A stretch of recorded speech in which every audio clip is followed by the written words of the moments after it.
সারা দেশে বিএনপির হাজার হাজার নেতাকর্মীকে হত্যা করা হয়েছে।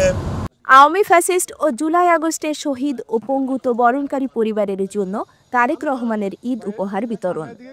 জুনায়েদ কামালের তথ্য ভিডিও চিত্রে ডেস্ক রিপোর্ট।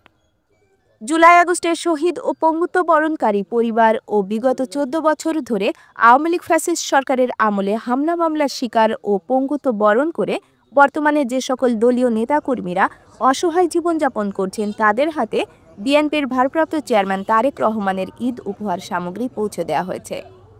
গত মঙ্গলবার সকাল থেকে নোয়াখালী জেলা ও সদর উপজেলায় প্রায় ৪৭ জন নেতাকর্মীদের হাতে এই উপহার সামগ্রী তুলে দেওয়া হয়। নোয়াখালী জেলা যুবদলের সভাপতি মঞ্জুরুল আজিম সুমন ও সাধারণ সম্পাদক নুরুল আমিন খান এবং জেলা স্বেচ্ছাসেবক দলের সভাপতি সাবের আহমেদ উপস্থিত থেকে বাড়ি বাড়ি গিয়ে এইসব উপহার সামগ্রী আহত নেতাকর্মীদের হাতে তুলে দেন। এ সময় নেতারা অতীতের মতো ভবিষ্যতেও দলীয় নেতাকর্মীদের পাশে তারেক রহমান সহ বিএনপির সকল নেতৃবৃন্দ এভাবে সবার পাশে থাকবেন বলে আশাবাদ ব্যক্ত করেন। বিগত সময়ে গণতান্ত্রিক আন্দোলন সংগ্রামে যারা গুম খুন পঙ্গু হয়েছেন সেই সমস্ত ব্যক্তি এবং পরিবারের মাঝে প্রতি বছরের ন্যায় আমাদের ভারপ্রাপ্ত চেয়ারম্যান জনাব তারেক রহমান ঈদ উপহার দিয়ে থাকেন। সেই নিরিখে আজকে আমাদের যে বিগত সময় এই আন্দোলন সংগ্রামে আমাদের যুবদলের নেতা দপ্তরাট এলাকার মাসুদ পুলিশের গুলি দ্বারা ভঙ্গ হয়েছে।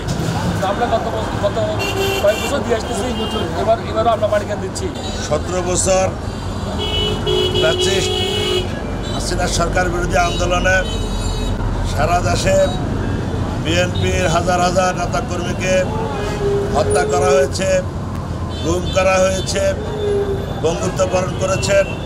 তারা আলোকে আমাদের নেতা বিএনপির ভারপ্রাপ্ত চেয়ারম্যান তারেক রহমানের নির্দেশে এবং আমরা বিএনপি পরিবারের পক্ষ থেকে সারা দেশের যুবদলের নেতা কর্মীদের জন্য তারেক রহমান ঈদ সামগ্রী পাঠিয়েছেন।